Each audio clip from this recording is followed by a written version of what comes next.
Bom dia, queridos irmãos. Hoje é domingo, dia 12 de abril, domingo da misericórdia, primeiro domingo após a Páscoa. Bom dia, queridos irmãos e irmãs.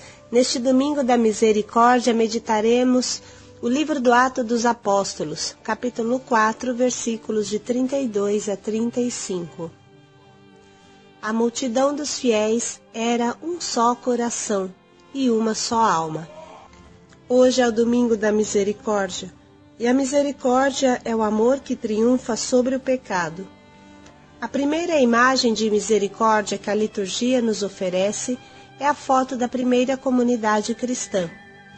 Todos os que tinham abraçado a fé se reuniam e punham tudo em comum. Vendiam suas propriedades e bens, como Jesus havia pedido, e os dividiam entre todos, segundo a necessidade de cada um. Juntos louvavam, oravam, tomando as refeições juntos com alegria e simplicidade de coração. Atos 2, 42, 47. Para obter misericórdia, precisa dar misericórdia. Dos Atos dos Apóstolos, a multidão dos fiéis era um só coração e uma só alma. Ninguém considerava suas as coisas que possuíam, mas tudo era entre eles posto em comum. Com grande poder, os apóstolos davam testemunho da ressurreição do Senhor Jesus, e sobre todos eles multiplicava-se a graça de Deus. Entre eles ninguém passava necessidade, pois aqueles que possuíam terras ou casas as vendiam e traziam o dinheiro e o depositavam aos pés dos apóstolos. Depois era distribuído conforme a necessidade de cada um. Palavra do Senhor. Graças a Deus. Irmãos, hoje é o primeiro domingo depois da Páscoa, que é o domingo da misericórdia. Foi instituído pelo nosso Papa João Paulo II, São João Paulo II. E vale a pena começar a nossa reflexão de hoje lendo um trecho da homilia da canonização de Santa Faustina Kowalska, no dia 30 de abril do ano 2000, a primeira santa do terceiro milênio, muito querida pelo Papa João Paulo II. Foi ela que lançou ao mundo a mensagem da Divina Misericórdia, foi ela que nos ensinou o terço da Divina Misericórdia, que o próprio Jesus havia ensinado para ela. Então vamos iniciar com um trecho da homilia de São João Paulo II, porque ele sintetiza maravilhosamente as leituras de hoje e nos dá uma mensagem muito forte, muito clara. É importante, então, que acolhamos inteiramente a mensagem que nos vem da Palavra de Deus neste segundo domingo de Páscoa, que de agora em diante na Igreja inteira tomará o nome de Domingo da Divina Misericórdia. Nas diversas leituras, a liturgia parece traçar o caminho da misericórdia, que enquanto reconstrói a relação de cada um com Deus, suscita também entre os homens novas relações de solidariedade fraterna. Cristo ensinou-nos que o homem não só recebe e experimenta a misericórdia de Deus, mas é também chamado a ter misericórdia para com os demais. Ele indicou-nos as múltiplas vias da misericórdia, que não só perdoa os pecados, mas vai também ao encontro de todas as necessidades dos homens. Jesus inclinou-se sobre toda a miséria humana, material e espiritual. A sua mensagem de misericórdia continua a alcançar-nos através do gesto das suas mãos estendidas, rumo ao homem que sofre. Foi assim que o viu e testemunhou aos homens de todos os continentes a irmã Faustina, que, escondida no convento de Cracóvia, fez da sua existência um cântico à misericórdia. Misericordias Domini in aeternum cantabo. A canonização da irmã Faustina tem uma eloquência particular. Mediante este ato, quero hoje transmitir esta mensagem ao novo milênio. Transmito-a a todos os homens, para que aprendam a conhecer sempre melhor o verdadeiro rosto de Deus e o genuíno rosto dos irmãos. Amor a Deus e amor aos irmãos são de fato inseparáveis, como nos recordou a primeira carta de João. Nisto conhecemos que amamos os filhos de Deus, quando amamos a Deus e guardamos os seus mandamentos. O apóstolo recorda-nos nisto a verdade do amor, indicando-nos na observância dos mandamentos a medida e o critério. Com efeito, não é fácil amar com um amor profundo, feito de autêntico dom de si. Aprende-se este amor na escola de Deus, no calor da sua caridade. Ao fixarmos o olhar nele, ao sintonizarmos-nos com o seu coração de Pai, tornamo-nos capazes de olhar os irmãos com olhos novos, em atitude de gratuidade e partilha, de generosidade e perdão. Tudo isto é misericórdia. Na medida em que a humanidade souber aprender o segredo deste olhar misericordioso, manifesta-se como perspectiva realizável o quadro ideal proposto na primeira leitura. A multidão dos que haviam abraçado a fé tinham um só coração e uma só alma. Ninguém chamava seu ao que lhe pertencia, mas entre eles tudo era comum. Atos 4:32. Aqui, a misericórdia do coração tornou-se também estilo de relações, projeto de comunidade, partilha de bens. Aqui floresceram as obras da misericórdia, espirituais e corporais. Aqui, a misericórdia tornou-se um concreto fazer-se próximo dos irmãos mais indigentes. A irmã Faustina Kowalska deixou escrito no seu diário: sinto uma tristeza profunda quando observo os sofrimentos do próximo. Todas as dores do próximo se repercutem no meu coração. Trago no meu coração as suas angústias, de tal modo que me abatem também fisicamente. Desejaria que todos os sofrimentos caíssem sobre mim, para dar alívio ao próximo.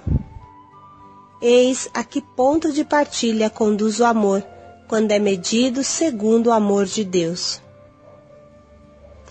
É neste amor que a humanidade de hoje se deve inspirar, para enfrentar a crise de sentido, os desafios das mais diversas necessidades, sobretudo a exigência de salvaguardar a dignidade de cada pessoa humana. A mensagem de misericórdia divina é assim, implicitamente, também uma mensagem sobre o valor de todo o homem. Toda pessoa é preciosa aos olhos de Deus. Cristo deu a vida por cada um. O Pai dá o seu Espírito a todos, oferecendo-lhes o acesso à sua intimidade. Esta mensagem consoladora dirige-se sobretudo a quem, afligido por uma provação particularmente dura ou esmagado pelo peso dos pecados cometidos, perdeu toda a confiança na vida e se sente tentado a ceder ao desespero. Apresenta-se-lhe o rosto suave de Cristo, chegando-lhe aqueles raios que partem do seu coração e iluminam, aquecem e indicam o caminho, e infundem esperança. Quantas almas já foram consoladas pela invocação: Jesus, confio em Ti, que a providência sugeriu através da irmã Faustina. Este simples ato de abandono a Jesus dissipa as nuvens mais densas e faz chegar um raio de luz à vida de cada um. Jesus, eu confio em Ti. Irmãos, como fala São João Paulo II na sua homilia, nas diversas leituras da liturgia, a própria liturgia parece traçar o caminho da misericórdia, que enquanto reconstrói a relação de cada um com Deus, suscita também entre os homens novas relações de solidariedade fraterna. Cristo ensinou que o homem não só recebe e experimenta a misericórdia de Deus, mas é também chamado a ter misericórdia para com os irmãos. Quem nos mostrou o rosto misericordioso e amoroso do Pai foi o próprio Jesus. Ele se inclinou sobre toda a miséria humana, material e espiritual. E este Jesus, com esta atitude, é exatamente o Jesus da Divina Misericórdia, da imagem da Divina Misericórdia que foi pintada com os dois braços abertos, estendidos, como que para nos acolher, nos convidar ao abraço. Sabemos que é uma imagem simples, que a própria Santa Faustina no começo não reconheceu porque não achava adequada esta imagem. Ela achava que Jesus era bem mais bonito do que o pintor tinha conseguido pintar. Porém, o próprio Jesus disse: não se preocupe, eu vou colocar a minha graça sobre esta imagem, e todos aqueles que olharão com fé para esta imagem receberão a graça da minha misericórdia, e ensinou o terço da Divina Misericórdia. Então, por isso que nós também podemos olhar para a imagem de Jesus misericordioso, indo além dos limites humanos do pintor e olhando o coração que esta imagem representa.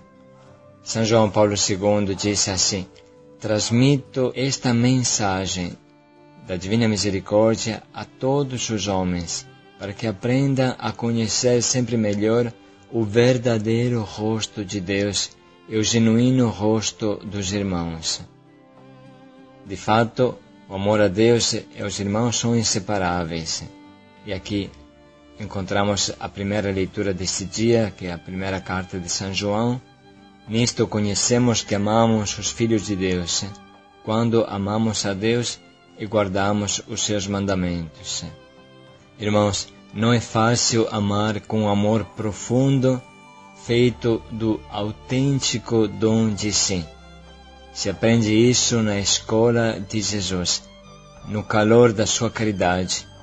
Se aprende isso olhando e pedindo a sua misericórdia, experimentando a sua misericórdia. Ao fixarmos o olhar em Jesus, ao sintonizar-nos com seu coração e com o coração do Pai, tornamo-nos capazes de olhar os irmãos com olhos novos, em atitude de gratuidade e partilha, de generosidade e perdão. Tudo isso é misericórdia.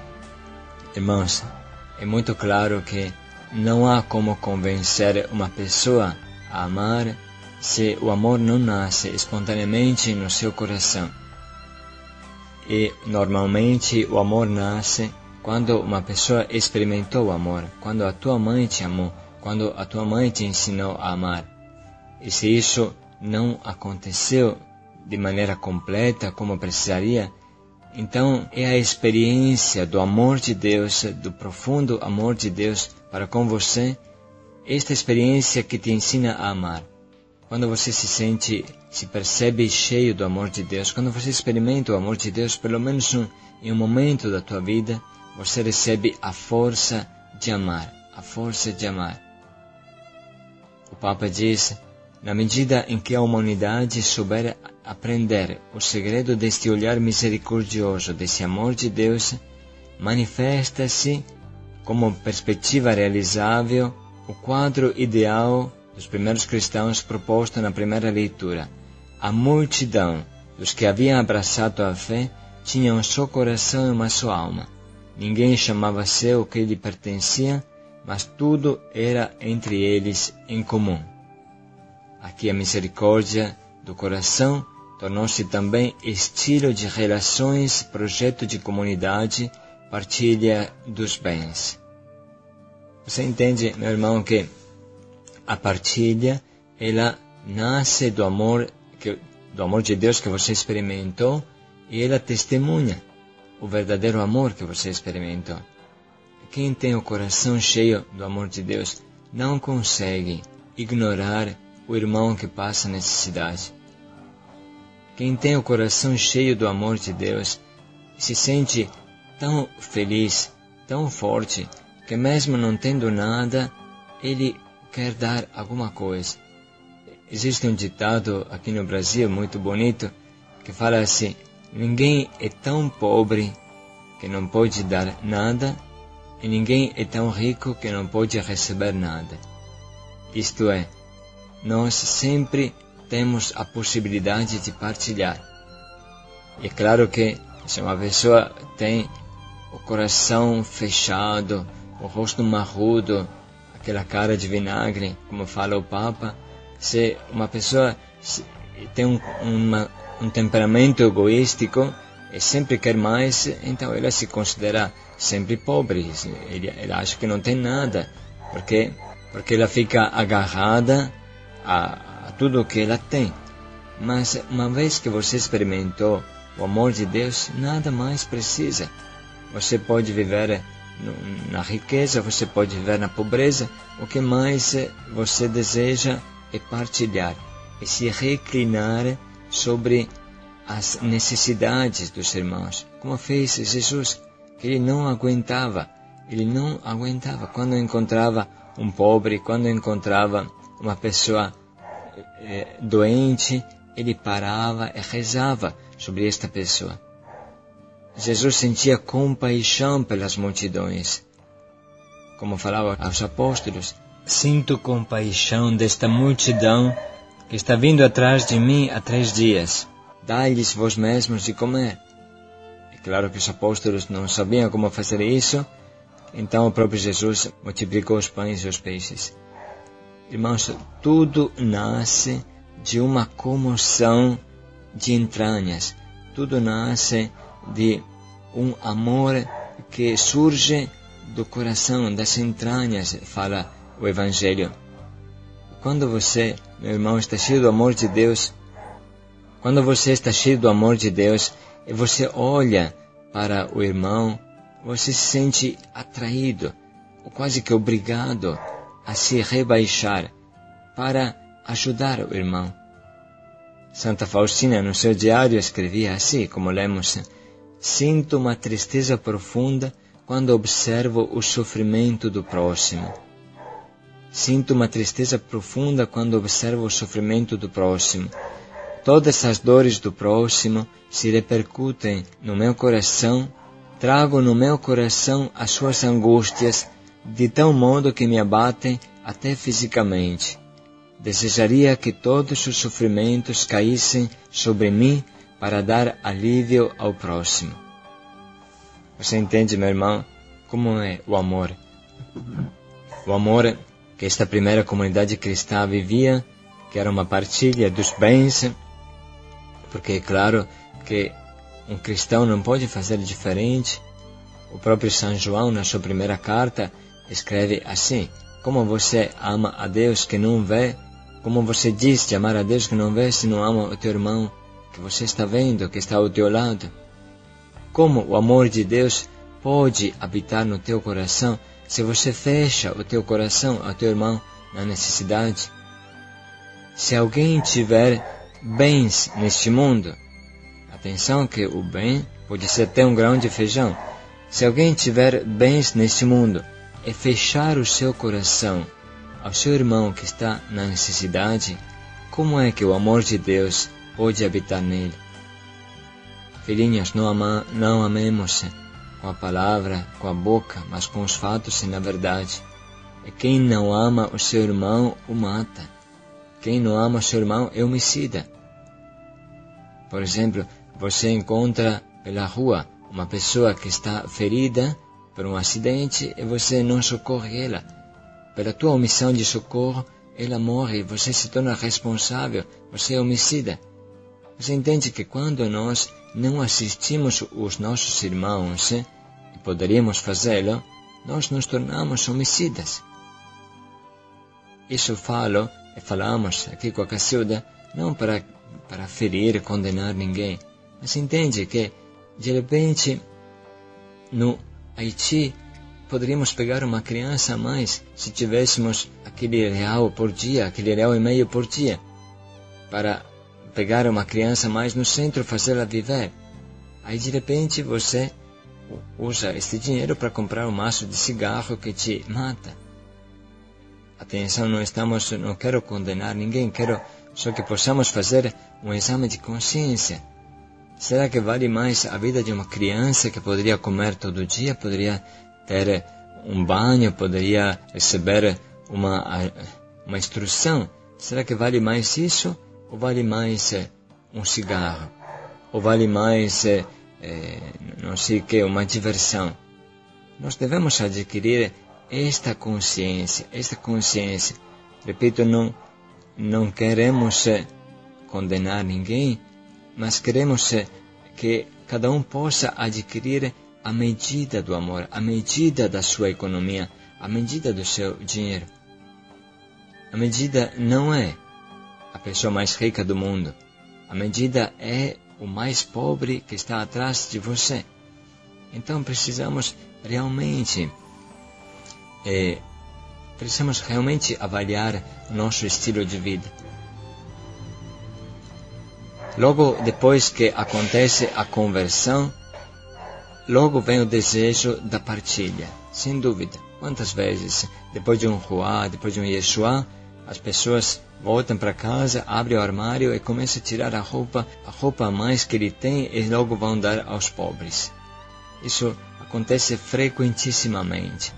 Este entusiasmo, esta vontade de ajudar, ela deve permanecer, nunca pode esmorecer, irmãos.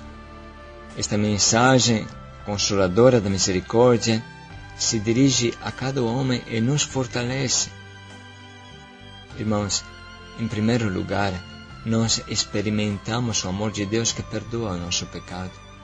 E depois de ter experimentado o perdão dos pecados, o que mais interessa a nós? Ter 1.000, ter 2.000, ter 3.000? Se nós experimentamos que Deus é Pai, que Deus é providente, e que veste maravilhosamente os lírios do campo, que alimenta os pássaros do céu, que não tecem nem fiam, e que eles sempre têm o que viver. Depois que nós adquirimos a confiança em Deus, de que mais precisamos? O que mais queremos a não ser partilhar? Então hoje vamos refletir juntos. Qual passo Deus está me pedindo? O que eu posso fazer para continuar esta corrente de misericórdia que tece novas relações com Deus e com todos os homens? Com muita paz, com muita serenidade, com a certeza da misericórdia de Deus na nossa vida, vamos nos abrir e vamos escutar o que Deus está nos pedindo. Paz e alegria a todos, irmãos. Irmãos, agora nós vamos apresentar para vocês o testemunho de uma criança do nosso centro, os Anjos Mikeson, no Haiti. É o Samael, que tem 9 anos de idade. O Samael é uma criança muito sofrida, que nós conhecemos já desde os primeiros anos de missão. Ele andava nu, pelado, ali próximo do centro, às vezes estava com roupa de mulher, porque não tinha o que vestir. E nós conhecemos o Samael assim. O Samael tem uma história muito sofrida. Ele foi abandonado pela mãe, que o deixou na casa de uma tia que mora ali em Waf Jeremi. E ele não teve possibilidade de estudar, porque não era acompanhado bem e ficava jogado praticamente na favela. E Samael tinha um grande desejo de estudar, tanto que ele foi atrás de nós. E nós tivemos e encontrávamos muito o Samael ali fazendo as pastorais. E um dia o Samael pediu para a Renata se ela o acolhia no centro, se daria uma vaga para ele. Agora vocês vão escutar o testemunho dele com a ajuda da Renata, que traduz para nós, contando a sua história e também a grande alegria que ele viveu no domingo de Páscoa, o seu batismo. Vamos escutar. Mãe de Samael, mãe de 11 ans, Eu me chamo Samael, eu tenho 9 anos, estou na 2ª série e a minha escola se chama Centro Anjo Mackinson. Eu pedi para a irmã Renata se eu poderia vir participar dessa escola e ela me deu uma vaga. Mé, o que eu expliquei para nu, por que eu te mandei place na l'école ça?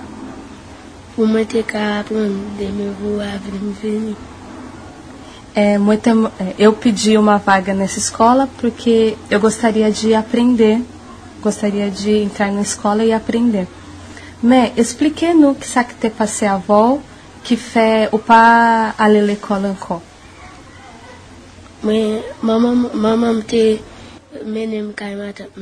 A minha mãe me deixou na casa de uma tia minha e quando eu fui morar na casa dessa tia, a minha tia disse que eu não viria mais na escola. E eu comecei a ficar em casa e não vinha mais na escola. Samael, que ça te senti Léo para vir à l'école encore? Samael está dizendo que a mãe dele um dia disse que ele ia deixar ele na casa dessa tia que mora aqui no Alto Jeremi, porque ele não é uma criança bonita. E aí ele, a partir desse dia, começou a morar com essa tia dele aqui no Alto Jeremi. Samael, o que eu expliquei para nu, que ça te fait na dimanche que te passé? O Samael está dizendo que ele se batizou no domingo. E que ça senti na Ju batem lá? Eu estou perguntando o que o Samael sentiu no dia do batizado dele. O Samael disse que no último domingo ele se batizou e quando ele se batizou ele sentiu uma grande alegria no coração. E quando eu perguntei por que ele queria se batizar, ele falou que queria se batizar para poder receber o corpo de Jesus, porque o corpo de Jesus vai dar a ele uma bênção. E esse era o maior desejo dele, de se batizar e depois de receber a comunhão.